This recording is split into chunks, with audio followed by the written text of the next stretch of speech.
Good morning, everyone. Thank you for coming out this morning. I so appreciate the chance to be in beautiful Orange County. I want to just say I so appreciate the presence of many educators who are here. And I was privileged to attend the University of California at Davis as an undergraduate and UC Santa Barbara as a graduate student. So I've had a wonderful life because I had a wonderful education. And I'm motivated by that. I want every kid in California to have the opportunities that I had. I learned in graduate school that democracy came from two Greek words, demos and kratos, government by the people. The Greeks also invented the word idiot. It meant one who does not participate in politics. So I, for one, am really excited about the great energy that is developing, especially among a lot of our young people in this election cycle. I've been up and down the state, visited a lot of school campuses. I was at Chapman University last night, and there is a lot of wonderful energy. And I want to just say to everybody here, you know, optimism is actually a political act. The idea that we could make the world a better place is a political act. And it creates in everyone a responsibility to move the needle on the future. So I want California to be on fire for truth, justice, peace, and optimism. I'm running for governor because we right now need some optimism in the state of California. And I will just say to you all, I believe that actually Hubert Humphrey got it right when he said, the moral test of any government is how it treats those in the dawn of life, its children, those in the twilight of life, its seniors, and those in the shadows of life, the sick and needy. By that judgment, we're not doing as well in California as I would hope. The truth is, we are letting a lot of people down in this state. And I'll just start by saying, I'm going to talk to you about, yes, housing, yes, health care. I'm going to talk about our environment, and I'm going to talk about education. Because I think these are the cornerstones of what we really need to focus on in the coming years. First, housing. In my life, I have never seen so many homeless women and children on the streets of California. I know we've got some great people here from First Five who are working to give some of those mothers and children shelter. But we have to do ever so much more. It is all over the state. I saw a woman recently in San Francisco who was just trembling, and she had a little 2-year-old with her, and she was trying to get $39.60 so she could get a hotel room. The realities are these. We right now have the most expensive state in the union, but we have not been building housing, and we certainly haven't been building affordable housing. So we need to be on fire to begin to first do urgent things, like creating vouchers and tiny homes in some places and some other options for immediately getting more of these people off the streets. But we need to begin to understand what Switzerland figured out in the 70s. Drug addiction should be treated as a mental health problem, not as a criminal justice problem. A lot of these people are not really evil, but they're sick, and they need to be given the scaffolding to get over the addiction that they've got. Criminalizing poverty and mental illness is not a solution to a beautiful California future, and we have to change that. So I would argue that we need to do some things pretty quickly. Now let's talk about doing things quickly. When I ran for superintendent of public instruction, and for the record, I've been elected 14 times. I was supposed to lose most of those races. I was elected twice to city council. I was elected 4 times to the state assembly, but each one of those has a primary and a general. And then I was elected twice to be the state superintendent of public instruction. When I ran for superintendent, I challenged Pete Wilson to do class size reduction in kindergarten through 3rd grade. He made fun of me. He actually made fun of me. He said I was throwing money at a problem. I sent him the research that shows the class size does matter. Eventually, 7 months after I proposed it, Pete Wilson declared that he was now going to be for class size reduction. But instead of phasing it in over 4 years, as I had proposed, he wanted to do it in 6 weeks. And so that bill was signed into law. I was not given $1 to administer a $2.3 billion program, and I wasn't given 1 additional staff person.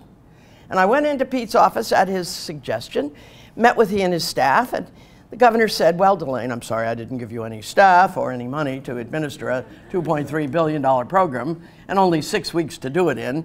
Is there something I could do to help? And I said, yes, Governor, get those other agencies of yours out of my way. I can do this, but only if we can go, you know, full steam ahead. What do you mean? I said, well, I have, and I had my staff person there, I said, I have my division of school construction, but I don't want to deal with the State Allocation Board, the Office of Public School Construction, the Department of Finance, the Office of the State Architect. He interrupts me, he says, do we really have all those agencies? And his staff person says, don't go there, Governor. Delaine tried to eliminate 4 of them and we wouldn't let her.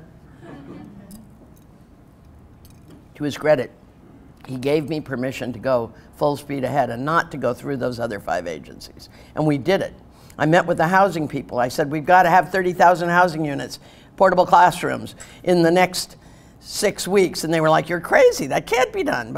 And we didn't get them all in. You know, in some of your schools, they started classes in the library, or they started them on the stage at the theater, or they did other things.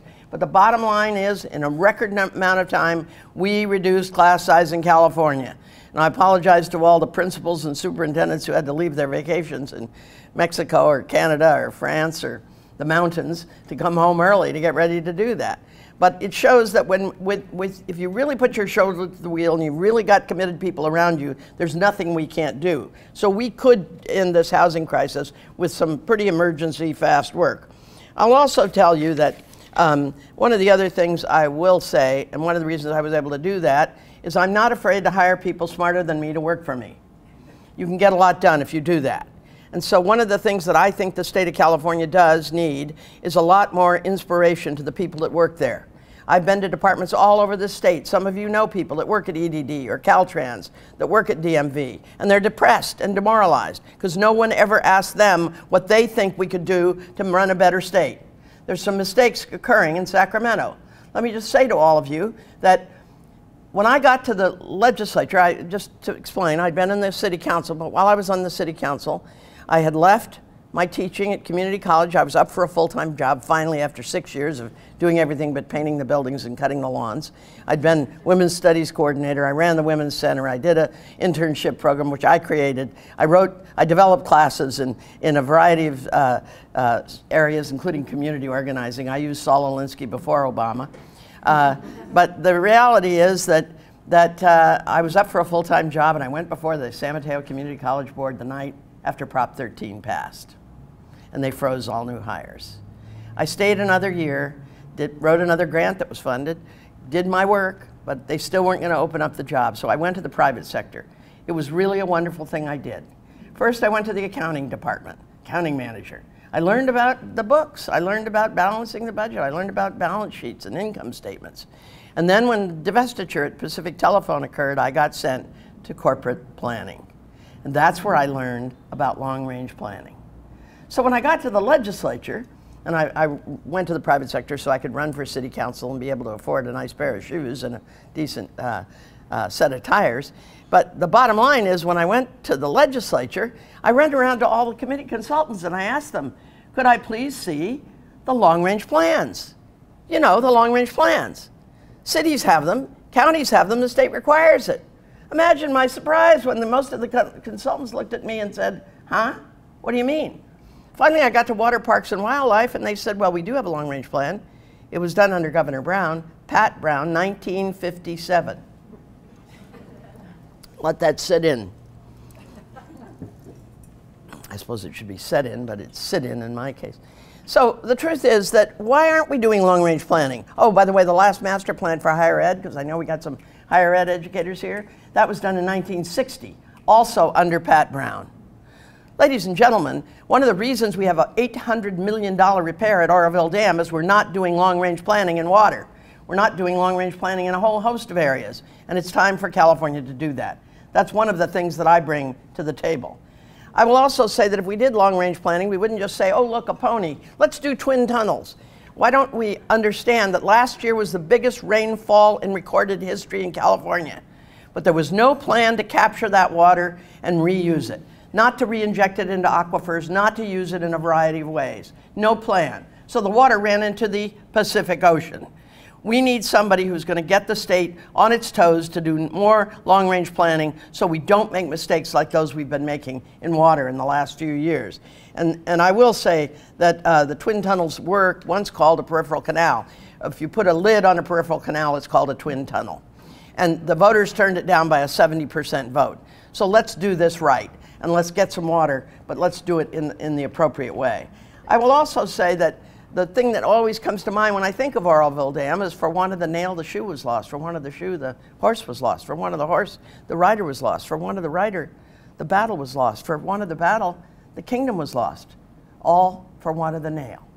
So there are things we are spending a lot of money on because we're not doing the short-term, more creative and more reasonable things. And by the way, let me just talk about the environment. I believe in something called science. There, I said it. When you know you're in trouble, when you're living in a country where the Centers for Disease Control puts out a memo and saying nobody who works here should use the following 7 terms. And one is science-based and one is evidence-based. Hello? We're living in California. We are doing fracking in a state that had earthquakes before they were fashionable. We have no business fracking. I say ban the fricking fracking. It's time for California to have a full court press to get off of fossil fuels, and we can do that if we put our shoulders to the wheel. I also want to say something to you all about the future of this state, because you know the future of this state will be determined very much as the most recent history of this state's been determined, by the quality of the education we provide to our children. I say we have to fight for our kids from cradle to career, from preschool to graduate school. The facts are these. We have the Silicon Valley here not because we had a fertile crescent of rivers. There is no Tigris, there is no Euphrates in Silicon Valley. What there was a confluence of educational opportunities. We have the finest public and private universities in the world in California, and it created the Silicon Valley, or it fostered the environment for the creation of the Silicon Valley.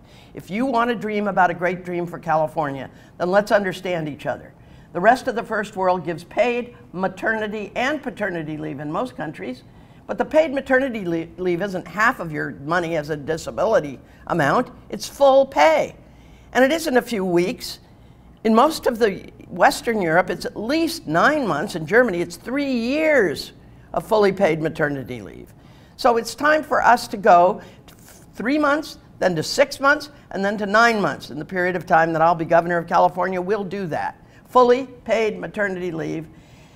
In addition to that, we have to understand that it's time to do preschool for all. As the former co-chair of the Prop 10, which created First 5, it was a big step in the right direction. It just didn't go far enough. We need to do even more to support our children in their earliest years, because the steepest curve of learning is 0 to 5. For heaven's sakes, you're living in a state that doesn't have mandatory kindergarten. It needs to be mandatory. It needs to be full day. And we need to invest in K-12 again. You are 41st of the 50 states in per pupil spending. Let me just say that again. You are 41st of the 50 states in per pupil spending. We were 5th when I graduated from high school. We were tied with New York. New York now spends more than twice as much money per student. How do you feel about that? I feel terrible about it. The truth is that we need to reinvest in K-12 education.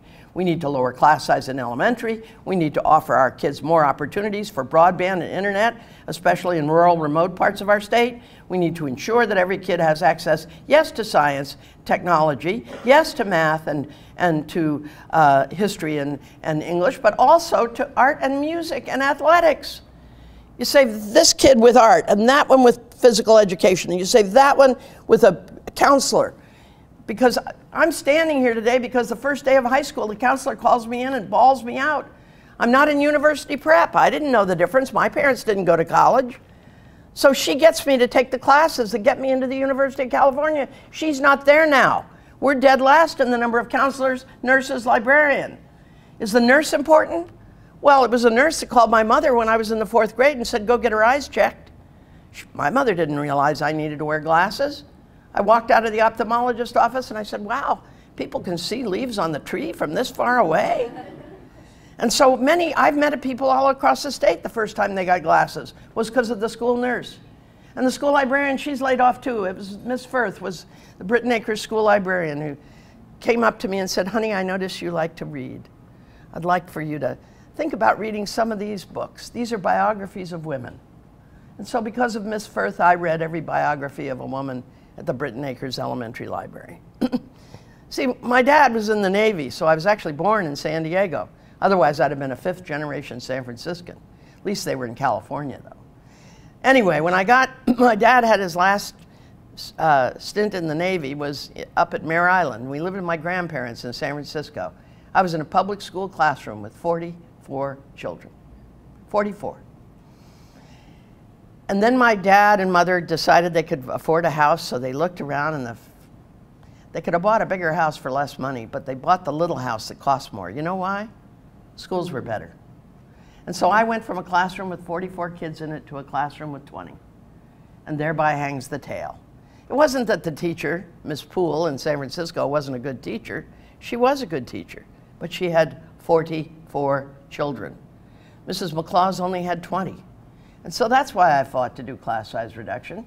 I also read the research that confirmed what my 7-year-old mind told me. But the truth is, across this state, we need to have understanding about the importance of K-12 education. And then, ladies and gentlemen, let's look one another in the eye and understand that it's time to make California colleges tuition-free again. They were when I went to Davis. It was still hard for a blue-collar family to send their kid to college, but the truth was it was $82.50 to go to the University of California each semester. My best friend went to San Jose State. She paid $42 a semester. Community colleges were free. If those people coming out of a depression and a war could figure out how to do it for us, we can figure out how to do it again. It's also time, though, to build some more colleges and universities. Since the year 1985, we've added 1 UC, 3 CSUs, and 9 community colleges. Do the math with me. That's 13 college campuses. In that same period of time, we added 23 prisons. If budgets are statements of values, doesn't that disgust you? To be 41st in per pupil expenditure and #1 in per prisoner is not my values. And I haven't met a single person in the state that says it's their values. In fact, I had a couple of correctional peace officers come up and say, we're with you. If we did a better job educating them, they wouldn't wind up in jail. And so I will just, I want to give you a chance to ask some questions, but I do want to say that in my career, I have always fought for the education of children. When I was on the city council in Union City, I worked to get the city and the school district to cooperate after Prop 13 passed. We worked hard. We started building schools on city parks and co-maintaining them. We did some other things to work with the schools on truancy and keeping the kids in school. And it was life-changing. If you go to Union City today, it used to be gang-ridden, problem-ridden place. The schools are doing extremely well, and I'm very proud to say that there is a Delaine Eastin Elementary School in Union City because of what I did to improve the schools in that town. I try not to take myself too seriously. I had a little 4th grade boy come up to me and say, can I ask you a question? I said, yes, sir. He said, why did your parents name you after a school? So, but I will say that Shirley Chisholm, the first African-American woman in Congress, once said, at present, our country needs women's idealism and determination, perhaps more in politics than anywhere else.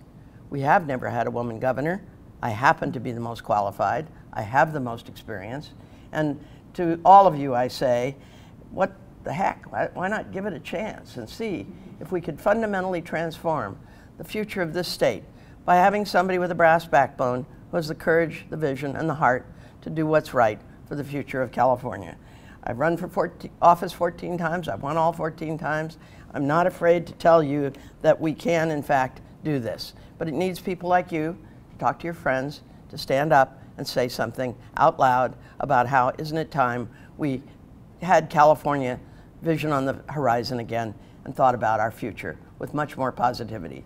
The richest state and the richest country in America, with the highest percentage of number of poor children, highest percentage number of English learners, we should be in the top 10 in investment in education, not the bottom 10. And that's where I'm taking us. Thank you all so very much for the chance to be with you.